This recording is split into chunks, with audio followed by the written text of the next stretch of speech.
আমার বিয়ে ৭ বছরে এই প্রথমবার আমি আমার মা বাবার সাথে একসাথে বসে ইফতারি করলাম। সাথে আমার বোনও ছিল, আর ২ বোন মিলে আজকে আমরা অনেক সুন্দরভাবে ইফতারের আয়োজন করলাম। আমার বিয়ে ৭ বছর হয়ে গেল, আমি কখনোই এই পর্যন্ত আমার বাবার বাড়িতে ইফতার করতে বা রমজানে আসা হয়নি। কয়েকদিন থেকে বাবা অনেক অসুস্থ, তো ভাবছি দেখতে আসবো, সাথে ইফতারিটাও করা হয়ে যাবে। তো আমরা ২ বোন মিলে ইফতারি বানাচ্ছি। এইদিকে দেখছি আমাদের বাড়ি থেকে একজনরা আমাদেরকে ইফতারি দিয়ে গেল। আর গ্রামের এই নিয়মটা আমার থেকে অনেক ভালো লাগে, একবারে অন্য বাড়ি থেকে ইফতারি দেয়। ইফতার কিছুক্ষণ আগে আমরা বসে পড়লাম ২ বোন মিলে ইফতারের আয়োজন করতে। আমার বোন শরবত বানাতে সবসময় এক্সপার্ট, আর আমি সবসময় কাটাকাটি করতে এক্সপার্ট। আমি বসে বসে ফল টল যা লাগে সবকিছু কেটে নিচ্ছি ইফতারের আগে আগে। ওইদিকে বাবাকে বলে দিলাম যে বাজার থেকে আজকে সব রকমের ভাজা পোড়া আনতে, মাকে আজকে কিছুই রান্না করতে দেই নেই। এইদিকে আমরা বাড়িতে সবকিছু গুছাতে গুছাতেই আমার বাবা দেখে আমাদের জন্য সব রকমের ভাজা পোড়া নিয়ে আসলো। তো আমরা সবকিছু সুন্দরভাবে টেবিলে সাজিয়ে নিলাম। আমার মা বাবা তো তাদের নাতনিদের দেখে অনেক খুশি হলো, কারণ এই প্রথমবার তারা তাদের নাতনিদের সাথে একসাথে বসে ইফতারি করবে। যদিও তারা তেমন কিছুই খায় না এগুলো, তারপরেও তারা অনেক খুশি, কারণ ওরা না খেলেও তাদের কাছে থাকবে, তাদের ঘরটা হাসি খুশি থাকবে, অনেক আনন্দের থাকবে।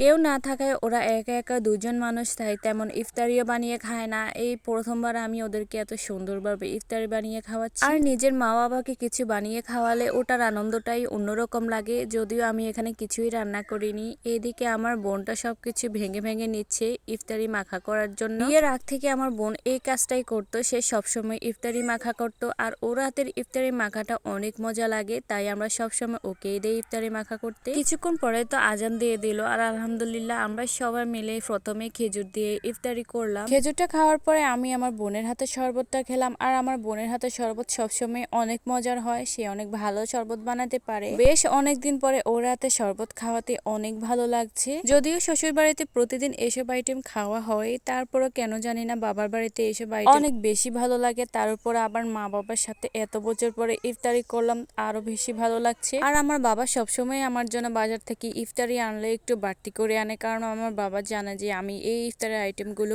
শুধু শুধু খেতে অনেক পছন্দ করি, মাখার থেকেও আমার থেকে এমনি খেতে ভালো লাগে। তো এদিকে আমি আমার মেয়েকেও খাইয়ে দিচ্ছিলাম।